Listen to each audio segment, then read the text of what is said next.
But you've already got a stain on your tie. In here again. I've got stains on me everywhere.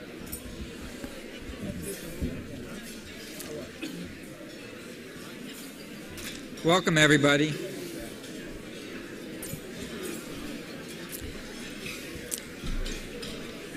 Again, welcome, everybody. Ooh, that's too loud. How's that? Good. My name is Marty Finsterbush, and I am the president of the National Coalition for Literacy. I'm also the executive director of Value USA. And I would like to take the time to thank ProLiteracy for co-hosting this panel discussion on the recent release of the PIAAC report. And a special thank you to Dollar General for sponsoring this event today. I'm going to turn this over to Peter Waite, the Executive Vice President of ProLiteracy, in a minute, but I have a special announcement. I'd like to congratulate two individuals for winning the Get Creative PIAAC Southwest contest. Alice is sorry that she could not be here today. I missed this thing, excuse me. I'm a little nervous trying to read. Let me back up. So before I turn over to Peter, I have a special announcement that I would like to meet. And Alice Heffer from Southwest could not be here today, and she's very sorry that she couldn't be here. But I would like to congratulate two winners for the Get Creative PIAAC Southwest contest. And so the first winner of this event is Tait Walker from North Carolina, a retired literacy practitioner who will be volunteering full-time in cultivating 27 countries to address partnerships and collaborations around adult education. Debbie DeMonico from New Mexico will use PIAAC findings to engage local businesses in providing workplace literacies.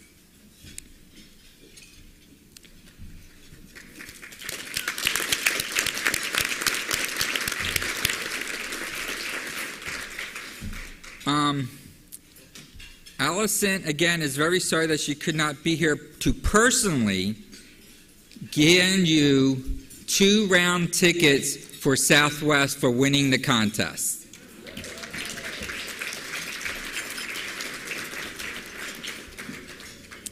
And Alice wrote a little presentation. Please, ladies and gentlemen, I'm going to read in public. I hail from the adult learner section of our field, and I can read, but when I have to read out loud publicly, I get really nervous, so bear with me. So here we go. Southwest, we champion causes that matter to most to the communities we serve,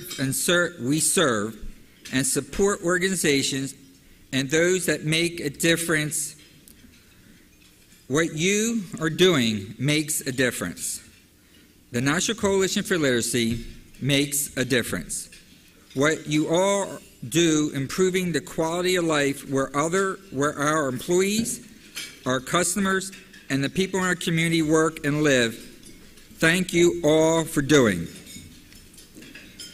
And thank you for thinking outside of the box and submitting your creative ideas on bringing awareness and importance of adult and family literacy and the PIAAC report findings. Keep up the good work.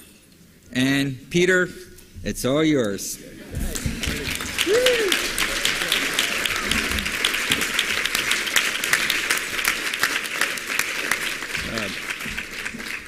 Thank you, Marty. And Marty and I go back pretty much 30 years when we started working together quite a long time ago. And Marty Finsterbush, the president of the coalition, has been a real icon in terms of student leadership and taking it. And Marty, again, thank you for all of your work, for all of your leadership over all the years. We really appreciate it. So I'd like to welcome everyone who's here and also welcome everyone online. We have over 200 people who are spending part of their Saturday morning online with us for this session today. And so we're particularly appreciative for those individuals taking their time and also for all of you. For the folks who are here, just one housekeeping item we have. We're finishing up, as you all know, our U.S. Cal Conference, and we're so appreciative of everyone attending. We do have two focus groups we wanted to remind people for. One is to help us look at materials associated with the GED and with the high school equivalency, other alternatives. That'll be in Congressional C. And then we also have a session for 40 and below. That's not degrees, that's age. So a number of us who are long past that will not be there. But we'd really like to try to look at issues associated with getting more and more young people into our field and helping us out. And so that's going to happen in the Yellowstone room. So finally, before I introduce our panelists and talk a little bit about a panel, I just want to recognize two individuals who have been working very hard on behalf of the National Coalition for Literacy, both to put on this session, but also to help develop a number of webinars we have had leading up to this, as well as some of the collateral material that you've already received and hopefully are seeing online and will be able to access over the next couple of months. And that's Marsha Tait. Marsha, where are you? Right here. And Marsha Tait, thank you very much for all of your work. And Marsha was also very helpful and attended our Hill Day, which we began here, which we were very excited about as well. And then also you'll hear on the panel, and that's Jackie Taylor, who's really been very, very helpful at doing a lot of the technology applications. So Marsha and Jackie, thank you very much. We really have a terrific appreciation of that. Good. Well, just to give a quick outline, we're going to ask our panelists to come up and to address the various different aspects of PIAAC. And we'll, I think, have a very informative session.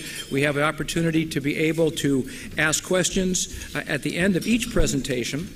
And in particular, for those of you who are online, we want you to do two things. One, and everyone can do this actually, one is to make sure that you tweet during this session. One of the really important aspects of what we're doing here is to ensure that we get and drive out social media. So please use hashtag USCal, hashtag PIAAC, and hashtag adult ed. I think I have that right, Marsha and Jackie? Good. And then also, for the webcast participants, as you have questions, please scroll down and enter them in the Q&A box. You'll see the Q&A box down beneath the video feed. And so when you do that, go ahead and send those on. We'll monitor them, and then Marsha will be able to translate those and be able to get that information out and fed into the question and answer period. So with that, we're going to go ahead and start right off. I'll just introduce the panelists, and then we'll be able to introduce them up. Just starting with my left, Steve Reeder, who has been a long-time researcher and is a real icon in terms of the adult education research field, and will help talk a little bit about some of the research implications associated with PIAAC.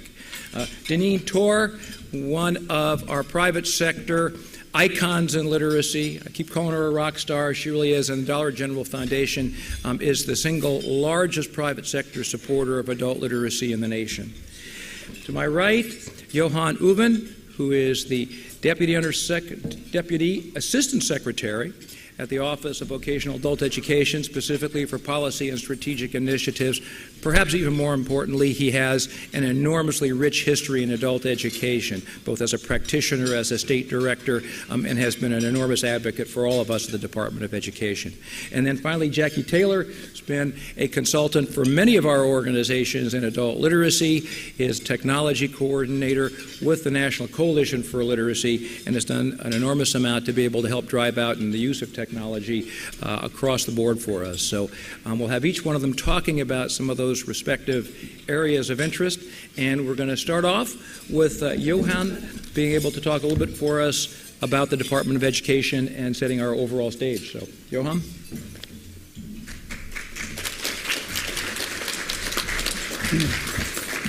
Thank you, Peter, and thank you, everyone. It's wonderful to have the opportunity to spend some time with you. I'm going to, in the minutes that I have with you, I'm going to take you on a high-speed train ride of what we think the main findings are of the PIAAC that have clear policy implications and that will help us foreshadow what the Department of Education's response to PIAAC will entail. So I'm going to do two things, in other words. I'm going to take you through data that we believe have clear policy implications and should help us think about how to respond to the findings, and then secondly, I will share with you what our plans are. But before I start this high-speed train ride with you, let me bring you greetings from my boss, Assistant Secretary Brenda Den Messier, Undersecretary Martha Cantor, and Secretary Arnie Duncan, all three of whom are great supporters of the work that we do and that you do. So with that, are you ready?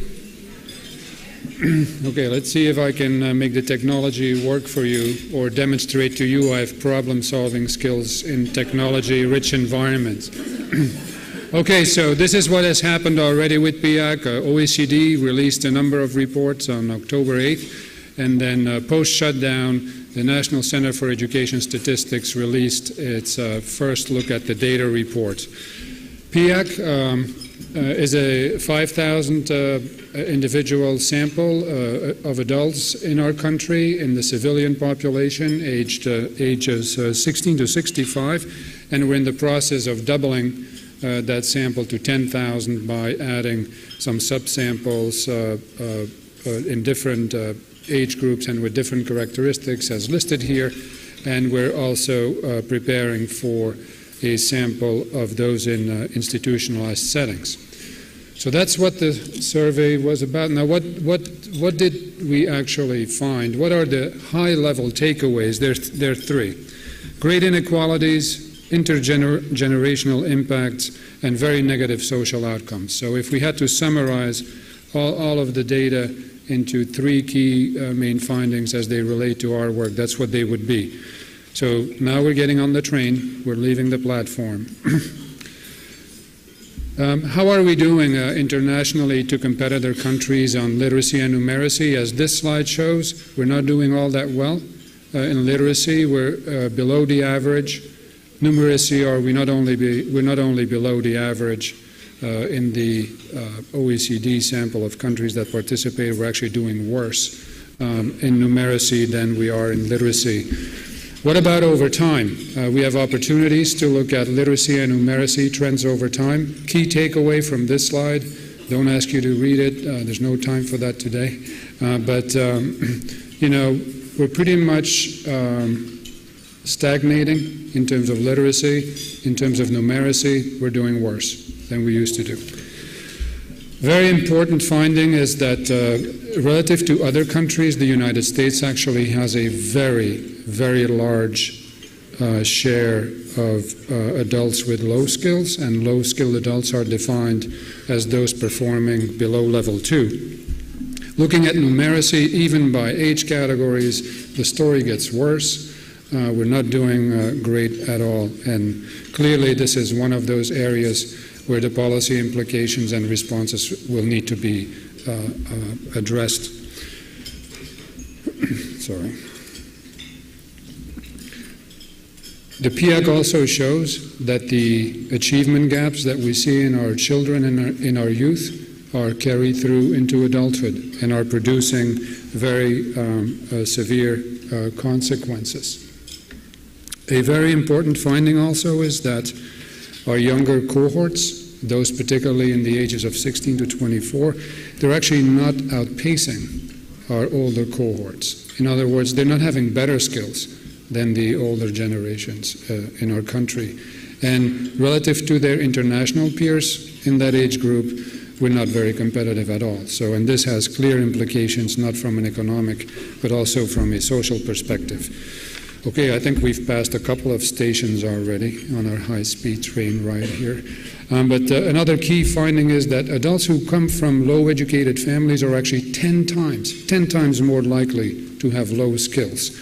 So the family backgrounds really matter. In terms of our immigrant integration work and ESL instruction, the key findings here from the PIAAC are that the United States is actually not doing a good job at integrating immigrants well.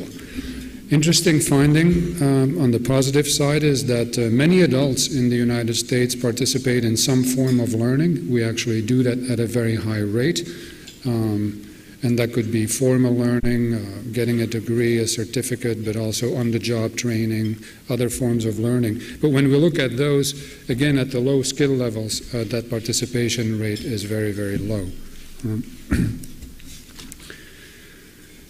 We have an enormous advantage this time with the collection of data through the PIAAC of having information on disability, including information on learning disabilities, and clearly having this information available is important to us when we think about policy implications and interventions, particularly since it appears that learning disabilities do play an important role in how the proficiencies of those at the lower skill levels are formed.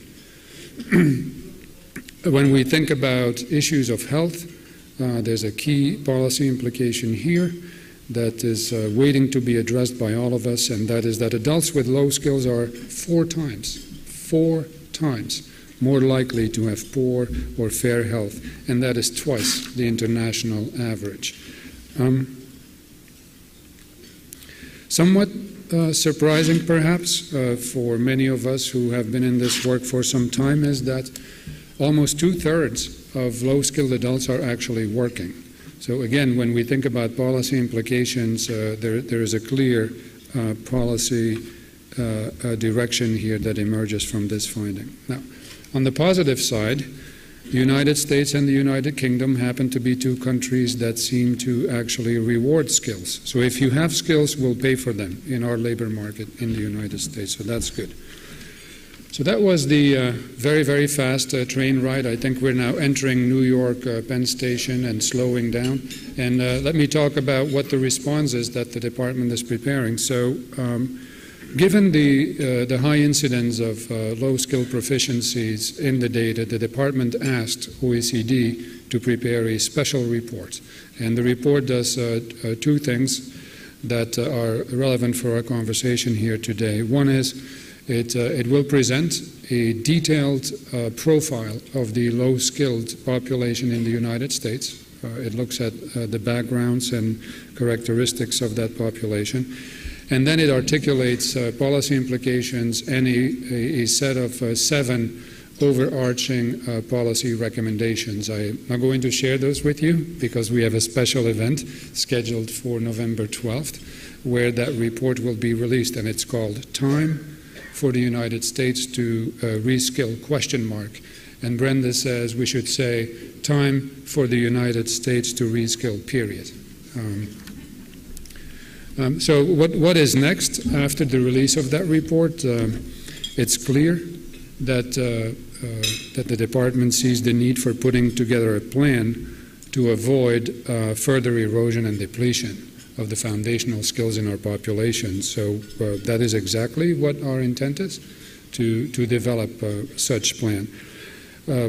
In thinking about an approach in response to the troubling findings in the PIAAC, we've come to see that it needs to be a cross-sectoral approach, meaning that the public and private sectors will need to come together, that the approach will need to be multi-level, that this is not just a federal responsibility, but that state and local governments have a responsibility here as well.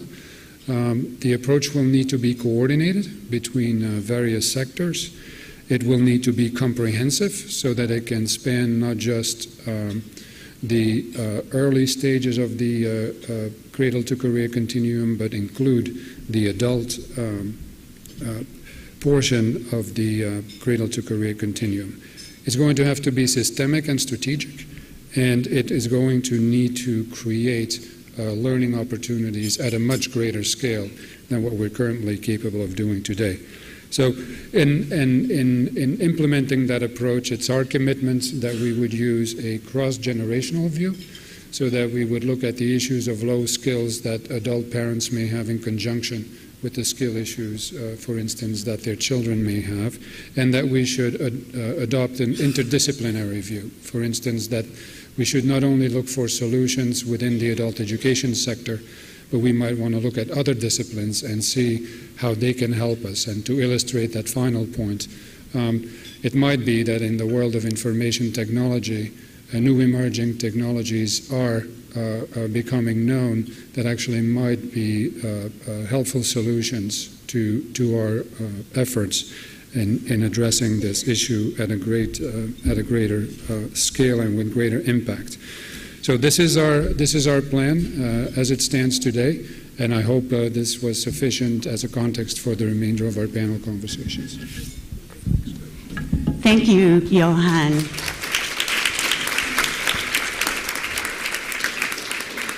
So just a reminder, if you are here in the room, we have a standing mic right over there. You can walk up and ask questions. Does anyone have a question for Johan? We're also taking questions off the webcast, and it looks like I have my first one. Thank you, John. Oh, this is easy. Jackie, will the PowerPoint be available after today? Yes, the PowerPoint will be available, and we'll also embed the archive of the video webcast for anybody who wants to view it later. It'll give us about a week or so to get it up. I don't know if you heard that. She said give us about a week, and it will be available on the National Coalition's website. Second question, Johan. This is from a practitioner who says that she's been running an adult literacy program for a very long time, and she's tired, and she wants to know what advice you have about generating enough resources to keep that program going in an environment of shrinking resources. Shall I take it from here? You can, sure.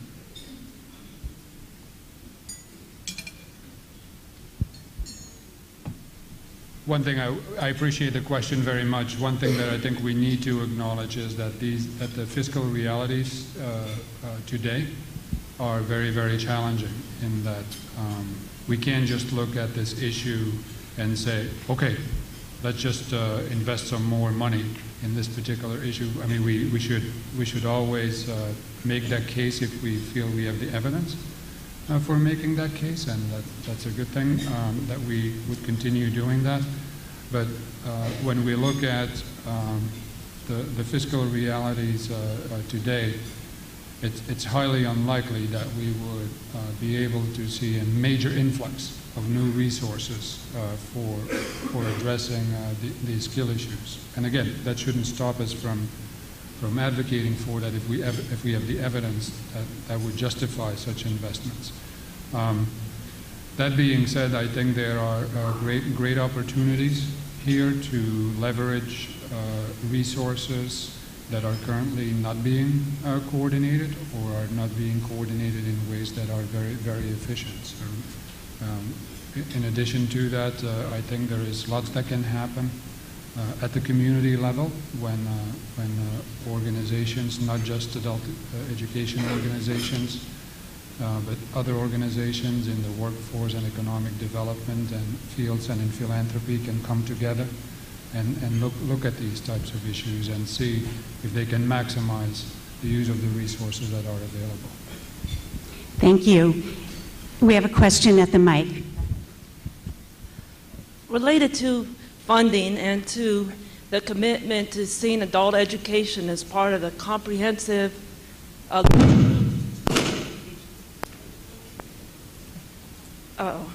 I broke it. Oh, good. Is there any thought given to including adult education in our elementary and secondary education act rather than simply as part of workforce, especially given that we are looking at a basic education?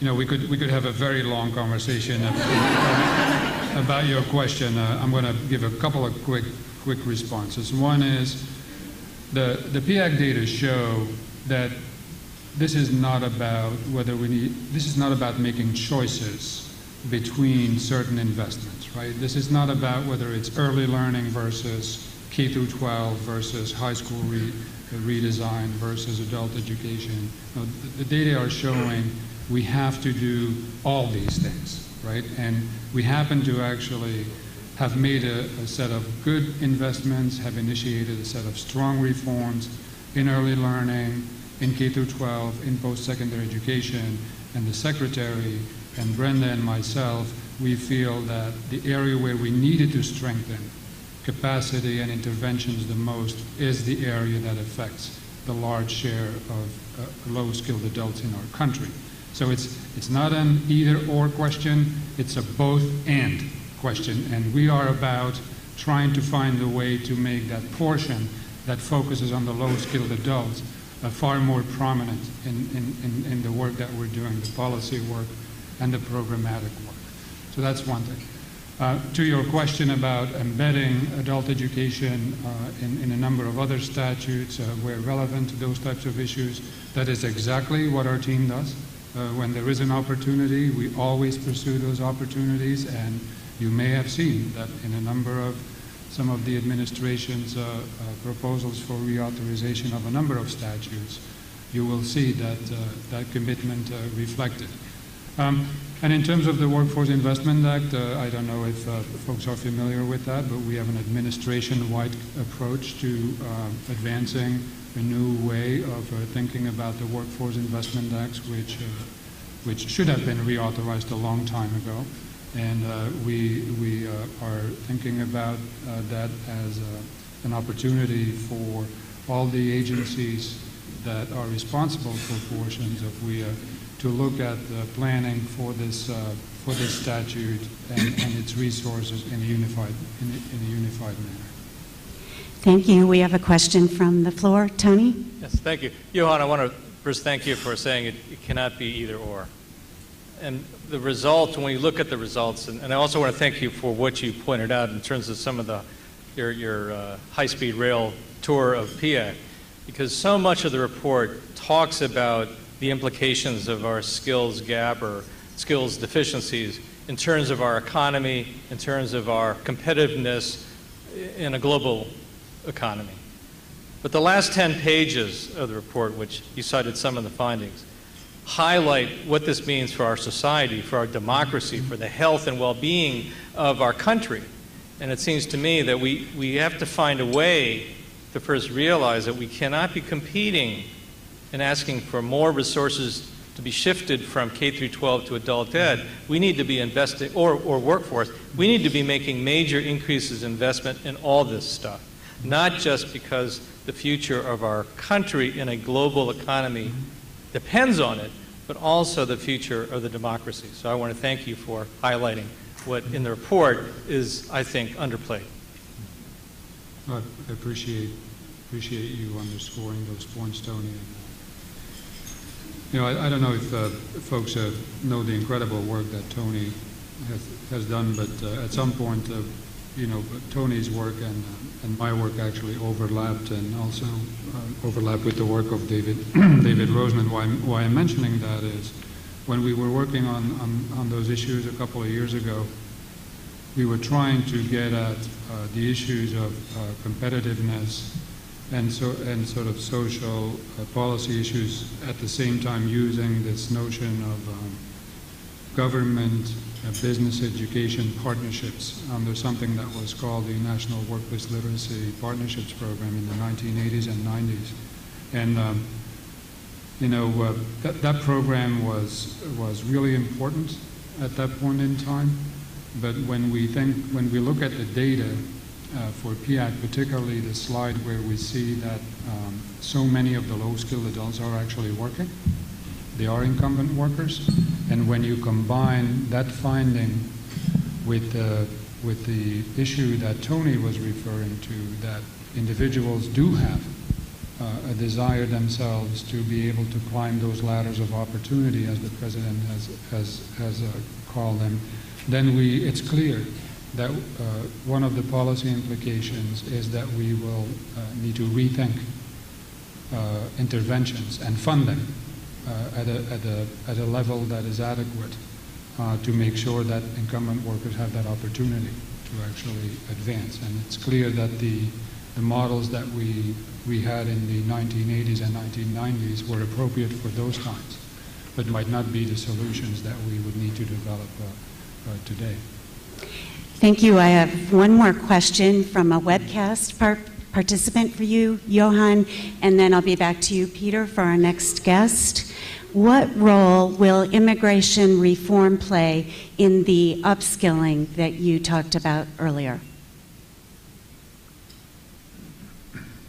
Comprehensive immigration reform will have implications that we will need to take into consideration when we develop a plan in response to these findings. The demand for English language instruction today is even pre-comprehensive immigration reform is not being met. We are going to need to think about how we can address the anticipated increase in the need for English language instruction at scale. So it's highly relevant for the conversation and the development of that plan that I referenced in my remarks. Thank you, Johan. Thank you, Marsha.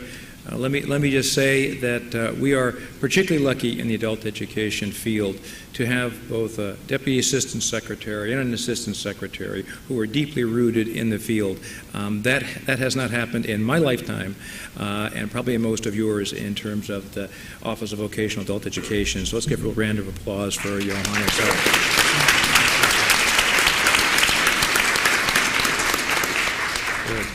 Good. Well, to build on the overview, to build on the train and the train coming into station, Steve Reeder's going to help us a little bit with talking about some of the research implications. Steve?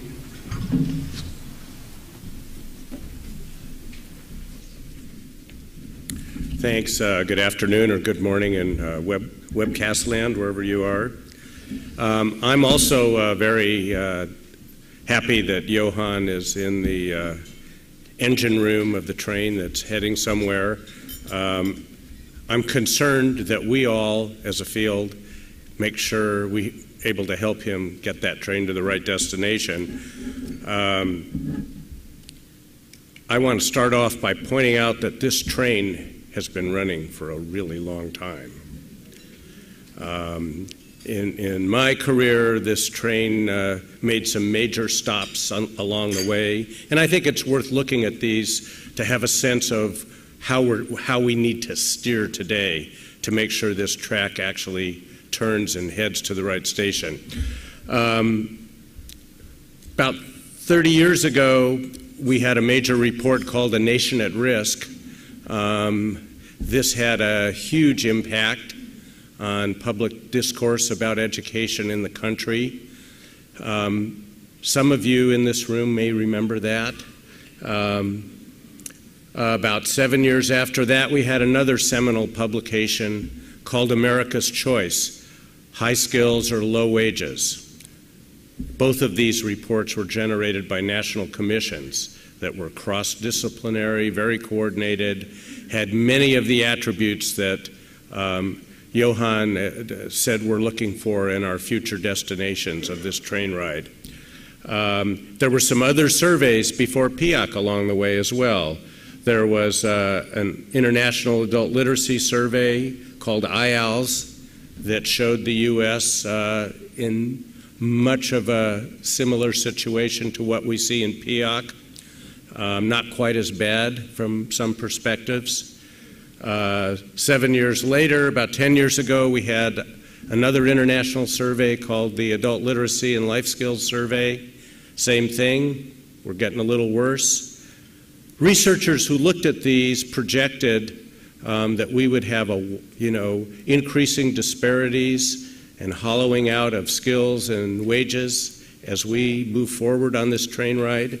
And that, in fact, was a powerful message that Erwin Kirsch and his colleagues at ETS projected in a report that may not be quite as well known as A Nation at Risk or America's Choice, but it's really worth a read if you've never seen it. It's called America's Perfect Storm: 3 Forces Changing Our Nation's Future. I don't have time to go through that, but this graphic here from their report may help you get a sense of what they were talking about. They thought we were going to be swept over by a tsunami of the kinds of things that we're, in fact, now really seeing in PIAAC, as Johan so eloquently described. The problem here may be very clear for us, but I think the solution is not yet clear.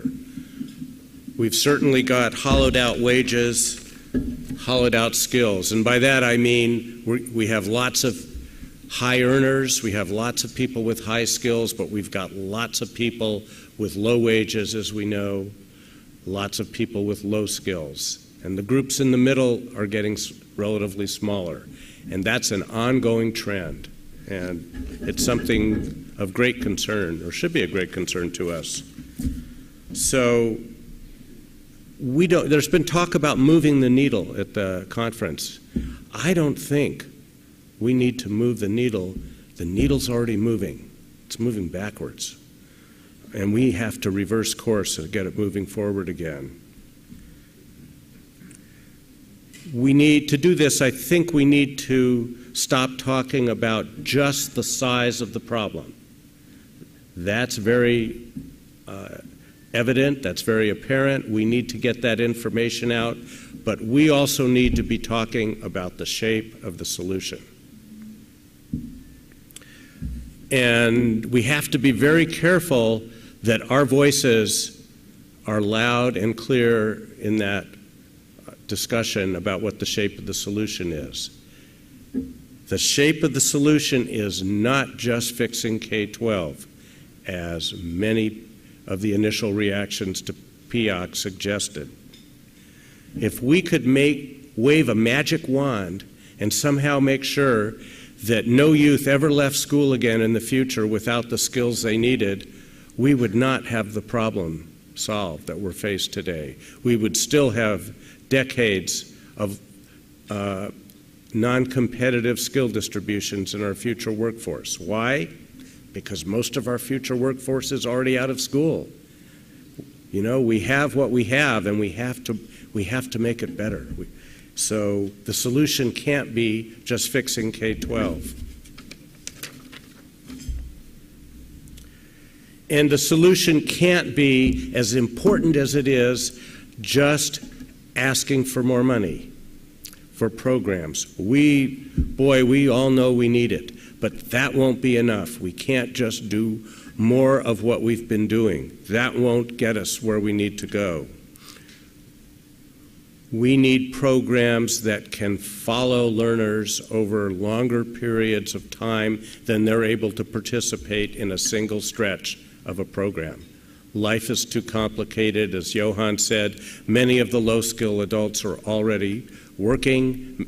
Many of them have children. They have complicated lives. We have to find ways to fit support for learning into those life spaces. So we need to not only expand, we need to reform adult education, and we need to start a discourse and experimentation and innovation so we can find out how best to do that.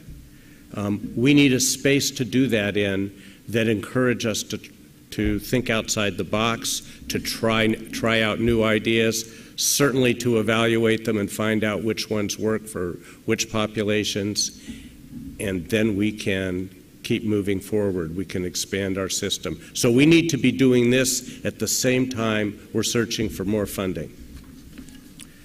And we can't do this all by ourselves. We need help. We need to work in a coordinated fashion and a comprehensive fashion. As Johan said, we need lots of involvement from the private sector. If they aren't creating workplaces and technologies and organizational processes that'll engage the growing skills of our workers, they won't get rewarded for growing those skills. So it's all part of the package. what's research going to do about this? Well, I'm working with a network of colleagues, and we're going to try to do our part. And PIAAC is a great set of resources for us to work with. So we're going to be trying to build a network of young and established scholars, provide training to use the data and data tools available for PIAAC. There will be commissioned papers, there will be working paper series. We hope to have invitational research conferences to bring these new scholars together, and we're going to roll out a wiki to make it easier for people to collaborate across disciplines and take more comprehensive approaches, as Johan was talking about. Some of the things that would make our work as researchers easier in the future would be to have larger sample sizes for studies like PIAAC, to have longitudinal surveys that follow people who are in PIAAC surveys over time so we can see better what happens when they go into programs, how their skills grow or don't grow across the life course. And we'd like to be able to link PIAAC to other data sets so that we can get richer portraits of learners and the progress they're making. Many of these things are underway, and but I'd just like to encourage people that we need better data to do some of the things we all want to do as a field. And I guess I would end with a quote that I think Johan is a little bit like your dew and hope from yesterday, from Horace Mann. Let us not be content to wait and see what will happen, where the train will go, but give us the determination to make the right things happen. And I'll end there and take some questions. Thank you, Steve.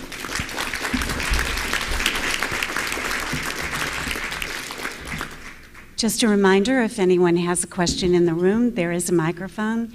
And also to those of you who are on the webcast, you can send questions for any of the panelists at any point in time. I do have one for you, Steve. Do you know, or perhaps Johan can address this, are there going to be any surveys done or any information or data released in smaller area estimates other than the national data? I'm not aware of any such plans. There have been talks about having tools available that will allow people to combine local area census data with PIAAC data, but I believe that's just in the planning and discussion stage. Three quick related points. One is the department will release formally on November 12th profiles of the low-skilled population for all the states, and which will not be based on skills data, but will be the most recent data available on schooling and educational attainment. So that's one thing. The second thing is I believe that at the PIAAC research conference that's coming up in November, there will be a discussion and presentation on the feasibility of pursuing what are called smaller area estimates for PIAAC, and I think at that event we will find out if it's possible to actually generate data or estimates for different geographies. And then thirdly, I do want to mention that OECD will release, likely by the end of this calendar year, an online version of the assessment. And that creates enormous opportunities for states, cities, towns, organizations, employers, industry groups, you name it, individuals, to actually take the assessment and get feedback on their proficiencies as a result of that. And that option will be offered at a very, very low cost. Thank you. Another question from cyberspace. Where does the discussion, Steve, this is for you, where does the discussion of poverty fit into your shape of the solution? Well, I think PIAAC shows very strong relationships between household income and skills in adults in a cross-section. And as I and many other people have pointed out, in the United States, we have widening disparities of household, wealth, with growing poverty on the lower end. And the skills trends match the same thing. So low skills and poverty are very closely connected to each other. And I believe a comprehensive solution to a low skills problem is going to involve, reduction, if not outright elimination of poverty. That's my personal opinion, where the train really needs to go. And PIAAC is a tool that can help us see that path forward, I believe. You'll find on the handout that you got when you came into the room, and that Jackie will talk about in a little while, there are some research findings around the correlations between poverty, income, and literacy that you can use in your local work. We have a question at the microphone. Thank you. We all know that there are major issues with remediation in technical colleges, that most people do not ever see even a single credit towards a degree in those programs.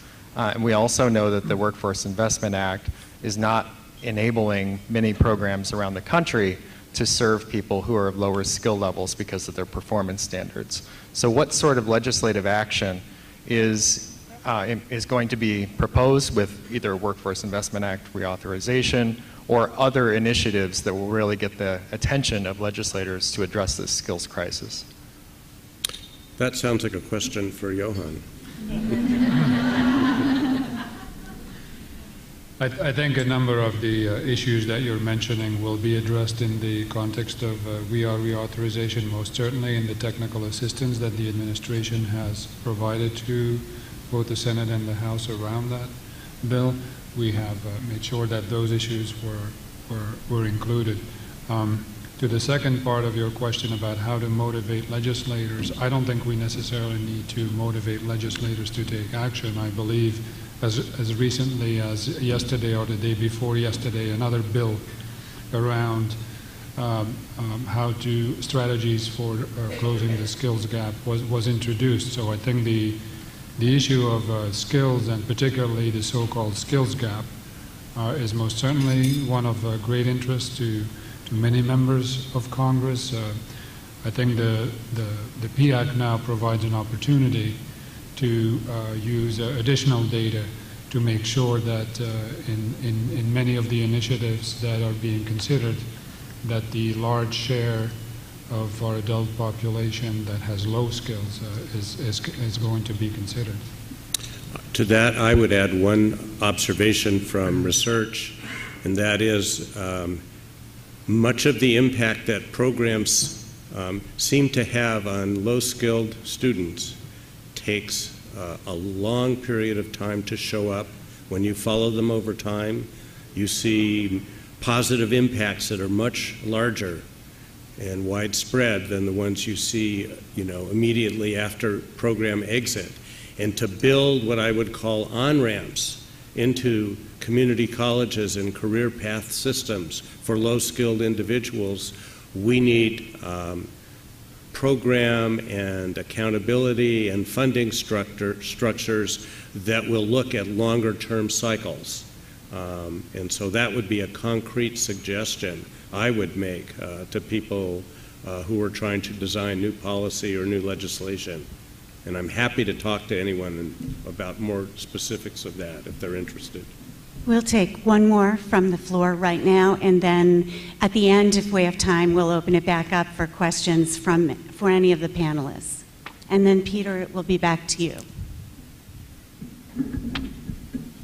Well, in that light, I'll make this quick. I appreciate the panelists, but I was sitting here thinking while Steve Reeder was giving his part in this. So I was thinking that we have been working on this K through 12. Let me start this over. We've been fixing K through 12 since my K through 12 years, from 1945 to 1961. I've been in this field for 21 years, and I'm one frustrated great-grandmother. We need to raise our voices, and I want you to know this panel and this conference this time, I have not been to one in a very long time, has encouraged me to persevere. But you all are right, K through 12, adult basic ed, literacy councils that are helping people free of charge, all need to be on the same page. Thank you.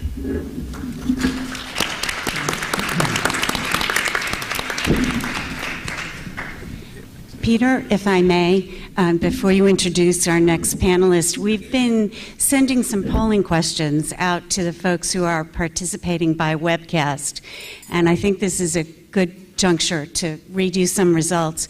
The question was, I think a national public relations campaign to support adult education is, and the options were very important, somewhat important, or not at all important.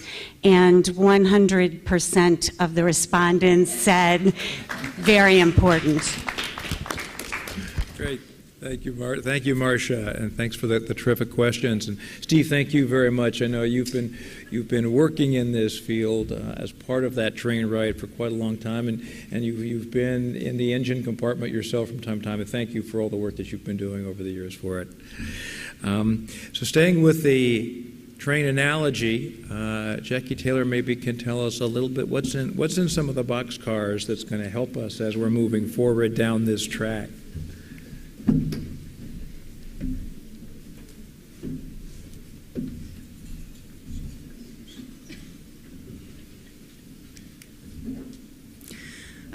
One thing that PIAAC really provides us is a unique opportunity to advocate for adult education and literacy. So this really makes me excited from an advocate perspective to be able to share with you some of the resources that the National Coalition for Literacy has been developing in partnership with its member organizations. But first I'd like to say just a little bit about what the National Coalition for Literacy is, because you may not all be familiar with us.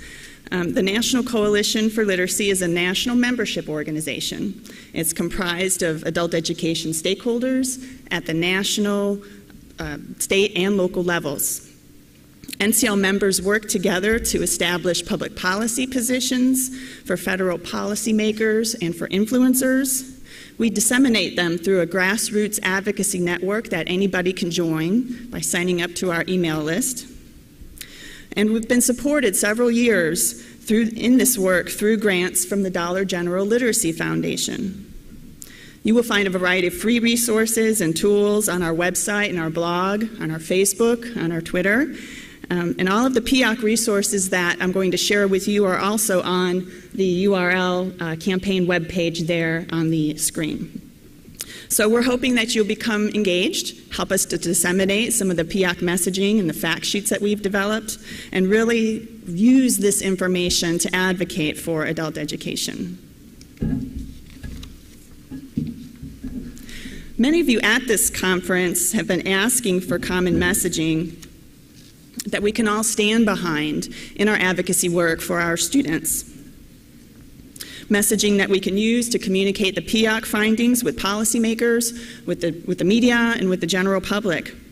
Well, the National Coalition for Literacy, in partnership with its member organizations like ProLiteracy, Senior Service America, and so forth, others, 27 others, have developed messaging, and we invite you to join us in advancing that messaging. Each message we develop and have developed will support one overarching theme.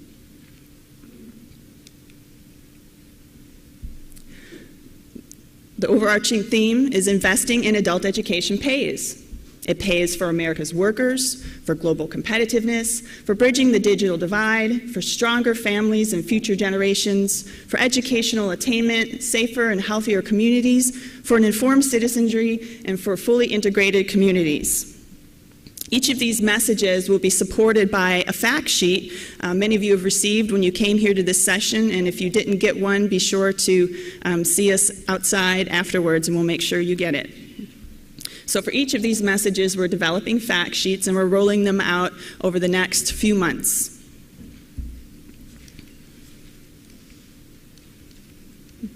All right. I seem to be missing a slide.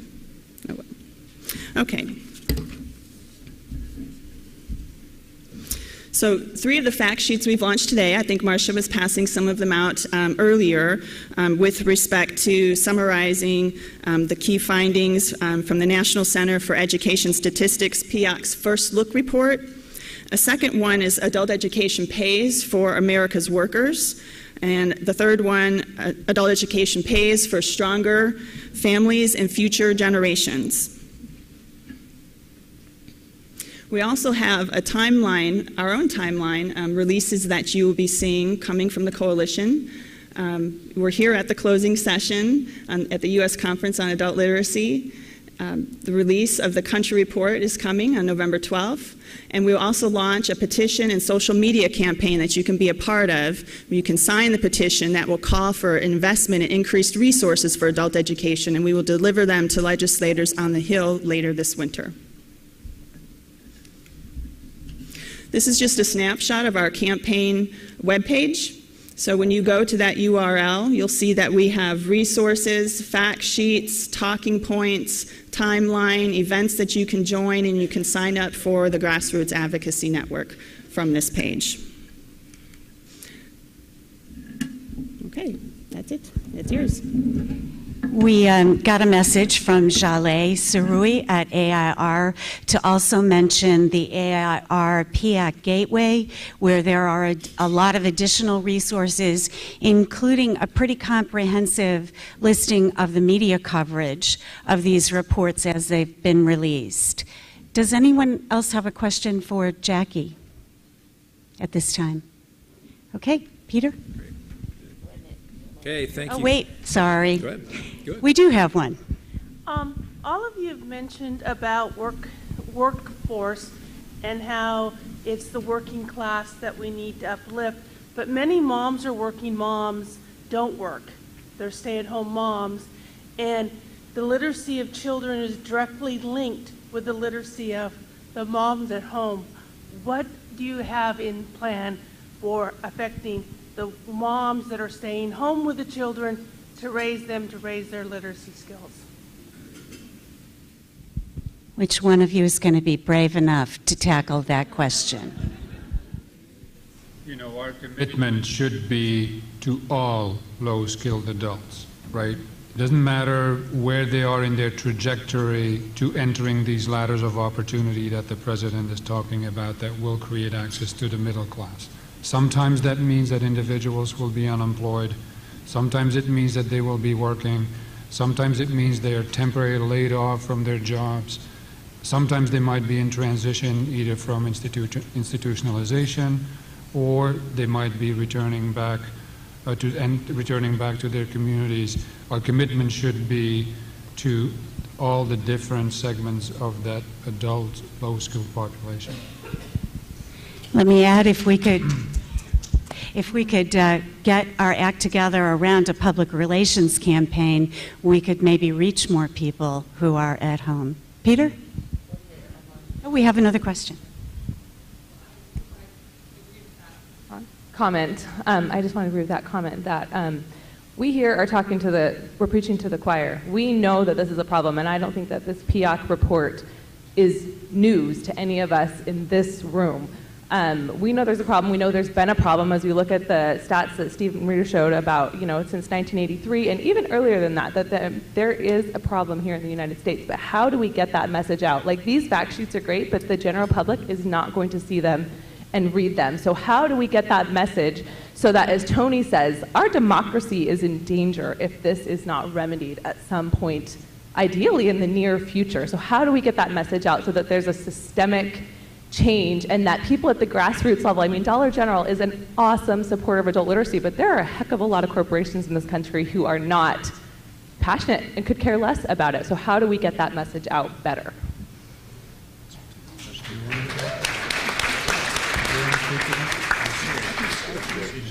Okay, thank you. Well, that's a wonderful segue. to our last speaker, and I promise I will, and I think that will be addressed both with Denine's comments, and then we can discuss that a little bit more at the end. But I clearly, in the spirit of the train analogy, I'm not going to use the caboose analogy for you, Denine. And that's largely because clearly the role that Denine and the Dollar General Foundation have played has been in the engine house and both stoking the fuel that drives part of this train forward. Clearly there's federal and state investment that's critically important and has helped underscore the support for the funding behind PIAAC and others. But at the line level, one of the really important elements is the business community as well as foundations and corporations. And one of the little peaks that we've seen in PIAAC already is the critical importance of the workforce and of business as we're moving forward in terms of a potential solution. So with that, helping us stoke that train, Denine Torr from Dollar General.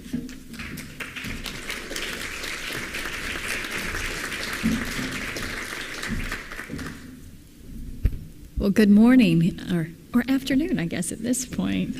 But it's lovely to be here with you guys. And as we sat here and we're saying this, and amen, we are preaching to the choir, right? Because we're all passionate about this cause, otherwise we wouldn't be here. But the thing that, when you see the report, you realize is that as a nation, we're faced with a silent epidemic that's silently sweeping our nation that we have to address. But when there is a time of great need, that also means there's a time of great opportunity.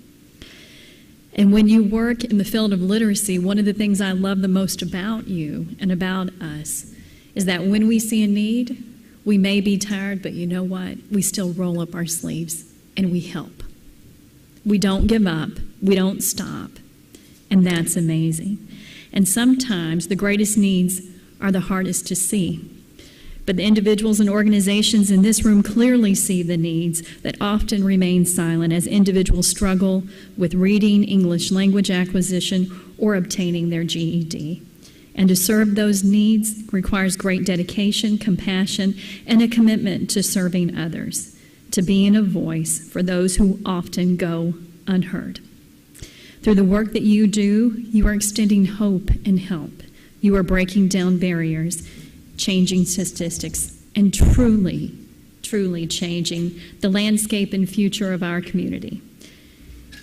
And so at this time, when the latest OECD report indicates that the United States has some opportunity for growth and improvement in the area of adult education, we need you more than ever. Please don't let that go unsaid or unknown, how much we value you and the work that you have already done, that you continue to do, because you are a driving force in this solution. And in the history of our great country, there are three factors that have played a vital role in developing and maintaining the United States' position as a world leader. And they are a sound economy, a thriving business sector, and a commitment to equal opportunity. We must remain committed to these factors to ensure our continued global success. And to do that, we must successfully cultivate our greatest resource, the people who live and work here. And that's what we need each of you for. That's what you do every day. You help our economy, you help our businesses grow and thrive, and you help create an equal playing field for everyone. So as we look for opportunities to advance support for adult literacy and increase student enrollment, we must look for ways to invigorate, renew, and revitalize our systems and our brand. And don't forget for one moment that as a cause, you are a brand. Just like any business, you need to go out there and build the strength behind who you are, what you stand for, and what you're doing. And when you take this into businesses or anybody that you're going to be fundraising and fund developing or relationship building with, what you need to do is know who you are, know who they are, and realize that at a time when there are federal and state levels as well as businesses are challenged with financial constraints, looking to maximize their resources, that you must position yourself as a viable, cost-effective, results-oriented organizations that can help meet the clear objectives of the community you serve. You are no longer just a literacy coalition. You are no longer just helping people learn to read. You are creating solutions that drive change. So as you go into fundraising conversations, as you start developing relationships, sometimes you need to change your own internal mindset. You must come in and say, I'm here. And you know what? This is our issue. And it's very clearly stated, this is our issue. This is our issue nationally, this is our issue locally, and this is the issue as it affects you personally as an individual or as a business. And guess what? I have a solution. This is who I am. This is what I bring to the table. This is how I can facilitate change and the results that I can bring to you. This is the return you will see on your investment if you give me funding, if you support the adults in your community. This is the change you will see. So we need to begin to think about how we communicate with others and how we view ourselves. And every organization's fundraising strategy and approach will be slightly different because your skill set, where your strength is going to be a little bit different maybe than the organization next to you, even though we have a common goal. And the person that you're talking to, they are going to need a unique approach. Go in, make sure that you know who they are, what they do, and how they can be a partner with you in change. Don't go in and just say, we need more funding. Everybody knows that's not the right solution, is just to be focused on funding alone. While funding is critical, we know that, we like money, it has to be a bigger picture. It has to be much bigger. So what I want each one of you to do as you're developing your plans, though, is I want you to go back and do a thorough self-evaluation. And I want you to look and say, look at your team, look at your competencies and say, are we operating as efficiently and effectively as we can? Are we measuring our results in a meaningful way? Have you looked at the profiles of your staff, your volunteers, your donors, and students? And the reason why you look at those profiles is, are there skill sets and talents you're leaving on the table that you're not utilizing with those individuals that you need to help advance your cause and to help position you as the leader that you're destined to be, that you are? So look at that and make sure you can also show how you are progressing as an organization. Show how you have facilitated change, whether it's been 1 year or 10 years. Tell your amazing story. And also show how you're meeting a larger need within that community, one that needs to be resolved, but maybe they never knew you were the answer. You got to show them you are the answer. So when you go into meetings, you need to know your community. You need to know who you are. You need to know what you bring to the table and why they need you. You'll go in more confident and you'll get better results. And of course, along the way, don't forget to pull the heartstrings a little, because after all, philanthropy is based on being able to serve others. But we're also in a position and period where philanthropy not only wants to give help and hope, but they also need to have some measurement and return. We want to invest in the best organizations possible, which I believe you are. And also remember that when it comes in terms of fund development, and you're creating a strategy, and you want to approach a business or a foundation, it's very important to remember that 73% of donations in the United States come from individuals. 73% come from individuals in total dollars that have been donated in education or in charity as a whole. So as you really want to facilitate change, there must be a wave of change that is created within the individuals across all communities. You must find a way to not only reach the 5% of corporations who donated, 14% of funding came from foundations, but really go in and start changing the mindsets and the hearts of the individuals in your community, because that's where your real champions lie. And I hope that as you leave here today, you don't feel too overwhelmed or discouraged, because there's a lot of work to be done. But I hope that you will feel inspired. We all need to evolve, we all need to grow, and there's more that we all can do. There's potential that we have not even begun to tap in this room here with all of you. But it is time for you all to shine. to show what you bring, and to be a strong and powerful united voice. We have to be mindful of how we approach that in our conversations and how we develop our partners, and making sure that we're generating growth, creating solutions, and are a real change agent. But you have the potential. We just need to figure out how we tap into a broader message and we take you to scale, because there's more people who need us. And I know that Steve had a quote from Horace Mann, but one that I love from Horace Mann is that education beyond all other devices of human origin is a great equalizer of the conditions of men. And we as a nation were built upon the belief and the importance and power of equal opportunity. And the only way you have that in a nation is when you have all individuals of all ages with the access they need to quality education. What you do every day is valuable and powerful and important. Don't forget that and don't lose track of that. And we thank you from the bottom of our heart for all that you do.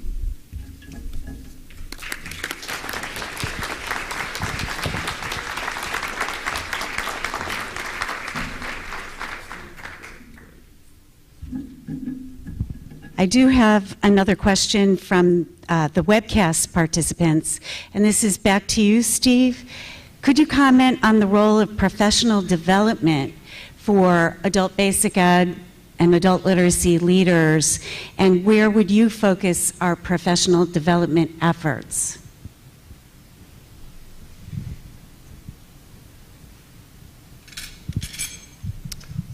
What a great question. Thank you.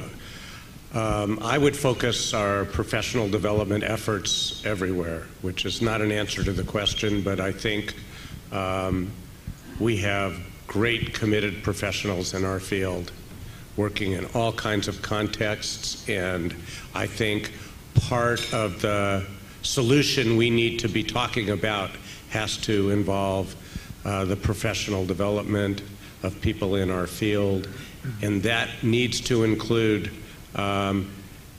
discussions with policymakers in their local contexts, so that their lived experience and wisdom as practitioners can filter up and be part of the policy discourse. Thank you. You would appreciate this, Steve, before I take your question. We did another poll. We asked, we should invest more federal dollars in, and it was a multiple choice question, traditional classroom instruction, one-to-one tutoring, distance learning, or program innovation, and 86% of respondents said program innovation. 14% said distance learning, and none said traditional classroom or one-to-one instruction. Whoa. We'll take a question from the floor, and then back to you, Peter. Yes, one comment to endorse the last comment by Denine. We often measure what we do in terms of people we serve and the numbers we serve, but the whole issue of return on investment goes well beyond. We heard that yesterday at the luncheon from the Student Recognition Awards. We have to do better about saying what's the real effect of every person who's added into the realm of being literate as an adult. And it can be exponential. We heard the stories yesterday about how that happens. We don't say that. We say, oh, well, we have 60 volunteers and we served 800 people or 800 students. No, programs do a lot more than that. Those 800 students have a much bigger impact than just 800. But my question is, given the PIAAC report and the relative ranking of the United States, especially in literacy and especially for young adults in numeracy, and it's a relative ranking, obvious. It's not just absolute scores. What is it, nobody's mentioned as far as I can see, what is it that other countries are doing that we can learn and apply here in the United States? You know, I can't reveal the full content of the report that's going to be presented on November 12th, but part of the report, at our request, will include a number of vignettes of other nations who have tackled some of these issues or aspects of some of the issues of an adult learning infrastructure that we're interested in. So there will be some examples for us to look at from other nations who have looked at issues of return on investment, professional development, prevention of remediation issues, and so forth. Steve, did you want to add anything in terms of the international comparisons? Well, I don't consider myself expert on international comparisons. It's a great question. I think it would be really valuable, based on my own limited personal experience, for more adult educators to find ways, as they travel, to talk to counterparts in other countries so that we learn together what's going on, what's working, get new ideas, and then bring them back into that space for innovation that I'm so delighted to hear you all see as clearly as I need based on the survey results that Marsha just mentioned. Okay, great, thank you. Well, let's give a round of applause to our panelists. We really appreciate their work.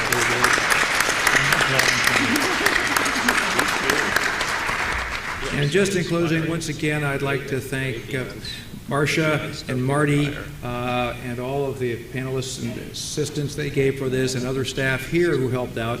I will tell you that partnerships is a key element of the ProLiteracy strategic plan, and I think that the sponsorship, the co-sponsorship of this event with the National Coalition for Literacy, and with all of you, and with the participation online, is a terrific example of that. And on behalf of myself, Kevin Morgan, our president, as well as the board and staff, we really appreciate the support. We appreciate the interaction. I want to thank you all for participating, and all of those on the web as well. So remember to look for the resources and follow up. Thank you. Have a good afternoon.